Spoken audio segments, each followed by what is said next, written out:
دو تین تعزیتیں اور بنتی ہیں. ایک تعزیت دستور کی بنتی ہے.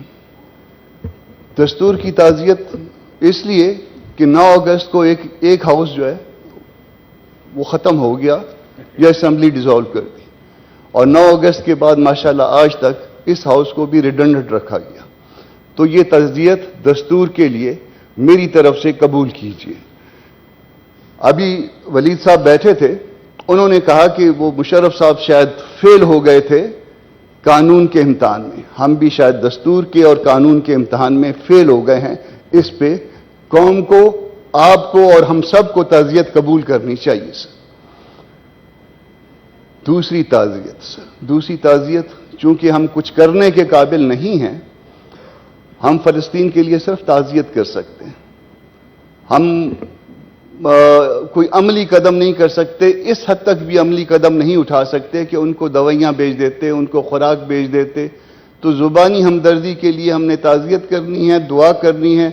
تو دوسری تعزیت یہ بھی قبول کریے, مگر یہ تعزیت نبی کے طریقے کے خلاف ہے. اگر دعا کرنے سے جو ہے نا معاملات بدلی ہو جاتے تو نبی کے طریقے کے خلاف جا رہے ہیں.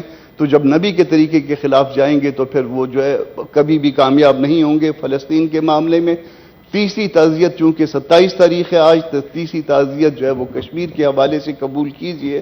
وہاں بھی ہم صرف دعا کے لیے ہیں, اور جب دعا کریں گے تو وہی کچھ ہوگا جو فلسطین کے حوالے سے ہو رہا ہے. دونوں مسائل جو ہے وہ آپس میں بہن بھائی ہیں, فلسطین کا مسئلہ بھی اور کشمیر کا مسئلہ بھی. دونوں میں ہم نے جو ہے وہ تعزیتیں کرنی ہیں, اور تعزیت سے خالی یا دوا سے خالی کچھ نہیں ہوا کرتا سر. 2 سینیٹرز کی بات ہے سر. رانا مقبول صاحب سے میری کوئی سابق آشنائی نہیں تھی, مگر جب سے سینٹ میں ان کے ساتھ تعلق بنا تو ان کو ایک ہنستا مسکراتا انسان پایا, مہربان, ہنستے ہوئے. مجھے نہیں پتا کہ ان کی باقی پہلے والی زندگی کس طرح سے گزری بطور پولیس مین, مگر یہاں پہ انہوں نے ہمیشہ مہربانی کا سلوک کیا. پڑھ کے آتے تھے, محنت کرتے تھے, ہنستے رہتے تھے, ہمدردی رکھتے تھے. کسی کا کوئی مسئلہ ہوتا تھا تب اس کو خود ٹیلی فون کرتے تھے. عمر میں بڑا یا چھوٹا ہونے کا ان میں کوئی ایسا احساس نہیں تھا. خود ٹیلی فون کیا کرتے تھے, خود بات کرنے کی, پہل کرنے کی کوشش کیا کرتے تھے. یقیناً انسانوں میں اچھائیاں بھی ہوتی ہیں, کچھ خرابیاں بھی ہوتی ہیں.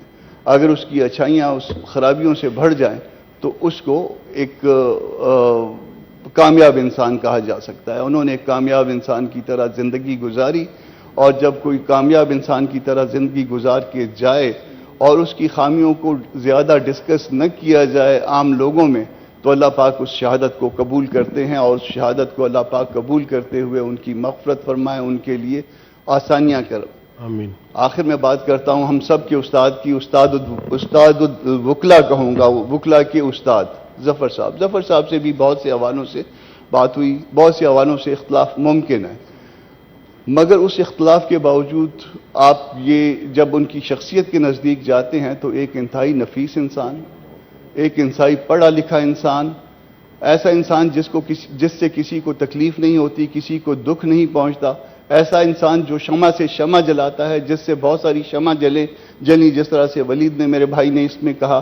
اور وہ شمع جو ہے وہ ساری اتنی طاقتور ہیں کہ ان میں سے بہت ساری آج بھی روشن ہیں, اور اگر روشن نہیں رہی, اللہ کی مرضی سے وہ لوگ اس دنیا میں نہیں رہے, تو اس سے مزید شمع جل گئیں, اور وہ شمع جو ہے نا وہ پاکستان میں لوگوں کی خدمت کر رہی ہیں. دونوں کے لیے میری مغفرت کی دعا ہے. ان کے خاندانوں سے, علی ظفر تو بیٹھے ہیں, وہ بلکہ ران صاحب کے بھی بیٹے بیٹھے ہیں, دونوں خاندانوں سے میری تعزیت, مگر اس کے ساتھ ساتھ دستور کے لیے بھی تعزیت. اور جو کچھ اس ملک میں ہو رہا ہے دستور کے ساتھ, یہ ایک واقعی ایسا عمل ہے جو کہ مشرف نے کہا تھا کہ میں دستور کے قانون کے امتحان میں فیل ہو جاتا ہوں. اللہ کے فضل سے ہم بھی اس امتحان میں فیل ہو چکے ہیں.